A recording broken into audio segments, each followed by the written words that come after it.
You've heard the debate a million times, right? The ultimate financial showdown. Should you put your money into real estate, something you can actually see and touch, or into the stock market? Well, today we're going to try and settle it. We're running a 20-year experiment following two identical investors whose one different choice leads to a conclusion that, well, it might just surprise you.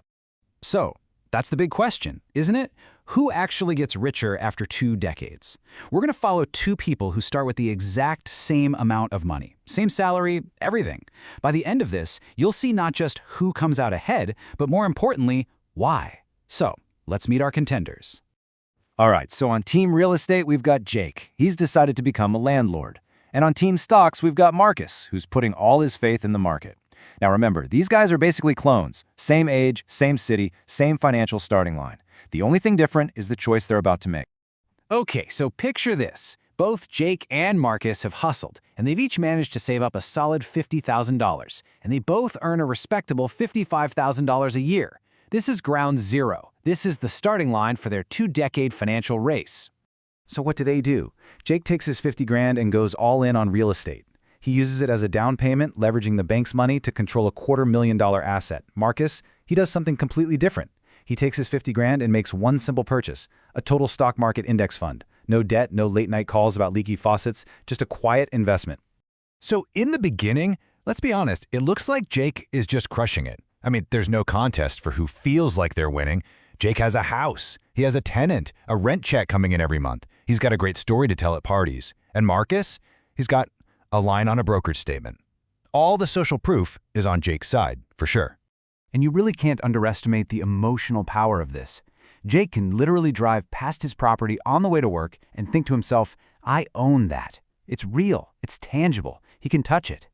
Marcus, on the other hand, is just looking at a number on a screen. It doesn't really feel like anything is happening at all.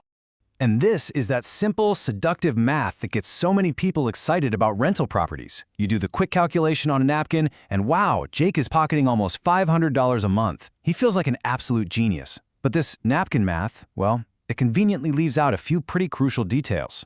Because that $470 a month profit, it disappears, and it disappears fast.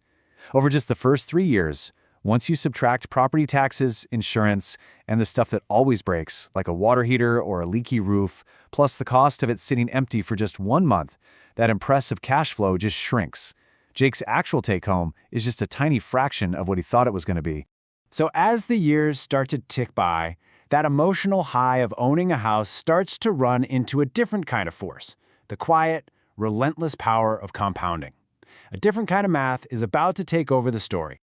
Okay, flash forward a decade. Jake has been dealing with tenants, calling plumbers, paying that mortgage month after month. The property has gone up in value, and he's paid down his loan. His equity, the part of the house he actually owns, is now a very respectable $175,000. All that hard work has paid off. But what about Marcus, the guy who did, well, pretty much nothing?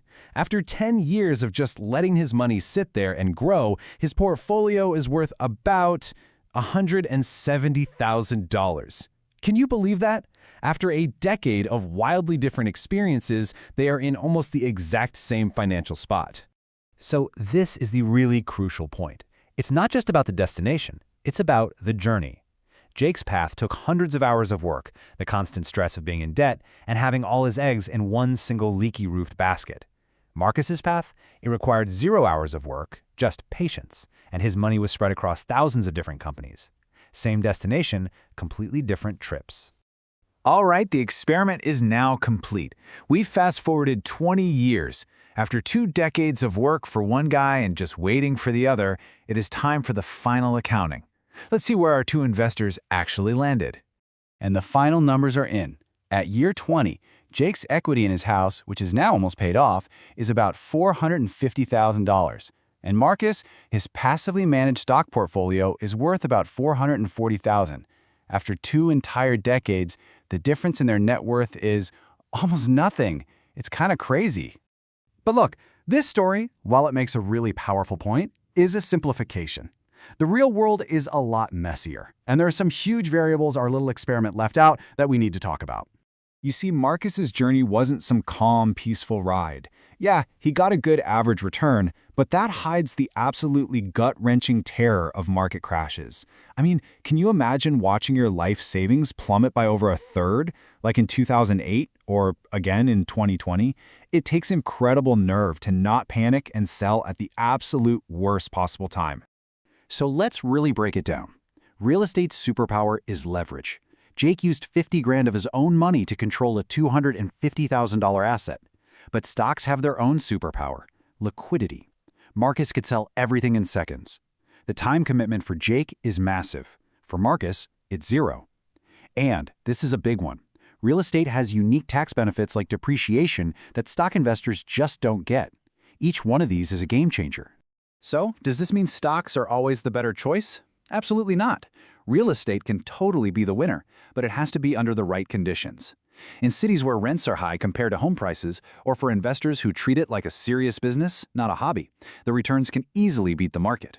And with strategies like house hacking or 1031 exchanges, you get access to wealth-building tools that stocks just can't match. And that brings us to the real bottom line.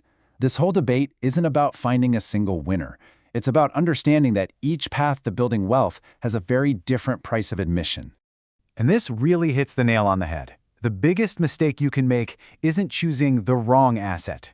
The real trap is making a huge financial decision based on a headline, or what your friend is doing, or some simple napkin math, without truly understanding all the costs, in time, in stress, and in risk that come with it. So at the end of the day, the question isn't which investment is better. The real question is, which price are you more willing to pay? Are you built to handle the time and stress of being a landlord?